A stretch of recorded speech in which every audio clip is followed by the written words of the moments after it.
Bonjour, c'est Dorothée Ragia. Je suis très heureuse de vous retrouver pour la parole du jour qui se trouve dans Matthieu 7 au verset 12. « Tout ce que vous voulez que les hommes fassent pour vous, faites-le de même pour eux, car c'est la loi et les prophètes. » Jésus nous révèle ici la loi d'or, qui est vraiment la clé de la réussite dans les relations. Il y a des gens qui payent des coachs, des séminaires, des psychologues pour apprendre ce que Jésus nous révèle en un mot et en plus gratuitement. Les relations sont tellement importantes, mais aussi parfois tellement difficiles. Souvent, on ne se comprend pas, les gens s'en veulent les uns aux autres pendant des années, ils se disputent, s'accusent, se déchirent, et seul le diable est glorifié. Les conflits produisent des limitations dans notre vie. Quand il n'y a pas de bonne relation, il n'y a pas de succès, il n'y a pas de réussite, et personne n'en sort vainqueur. Mais la Bible nous dit une chose, elle nous dit qu'il faut semer pour récolter. En d'autres termes, sème ce que tu veux recevoir et tu auras une moisson. J'ai un ami pasteur et d'aussi longtemps que je le connaisse, lui et sa femme ne s'entendent pas du tout.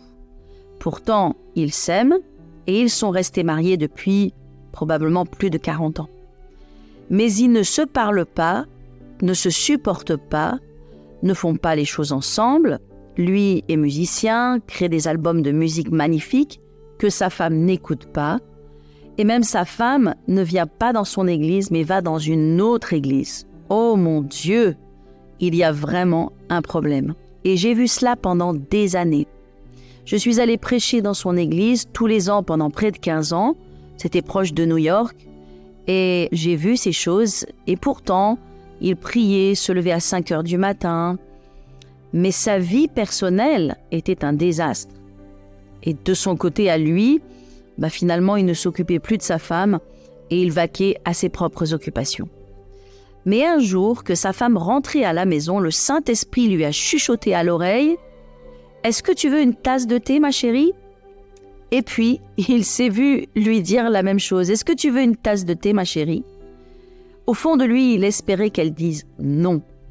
Mais elle a dit « Oh oui, ça me ferait plaisir ». Alors, il a préparé son thé. Son cœur était en guerre, il faisait la grimace, il ne voulait pas du tout lui servir cette tasse de thé. Mais il l'a fait quand même. Et en le faisant, en lui offrant ce petit service, il a senti quelque chose se briser dans son cœur. Par cet acte de service généreux, de donner à l'autre ce qu'on voudrait finalement qu'on nous fasse à nous-mêmes, l'égoïsme, la dureté, la rancœur, l'amertume, ces choses se sont brisées dans son cœur et l'amour est revenu. À partir de ce jour, et depuis de plusieurs années maintenant, ils sont un couple extrêmement amoureux et probablement le plus amoureux que vous puissiez connaître. Sa femme est revenue à l'église et tout le monde a été encouragé et béni. L'amour a triomphé.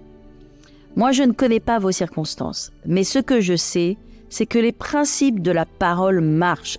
Quand on les met en action, Dieu agit. Les principes de Dieu sont des principes de la réussite. Alors, je veux prier pour vous aujourd'hui afin que Dieu vous donne sa paix et qu'il renouvelle l'amour de votre cœur en toutes circonstances afin que vous soyez toujours vainqueurs et que vraiment vous puissiez gagner dans les relations pour la gloire de Dieu. Que Dieu vous bénisse et à très bientôt. Excellente journée.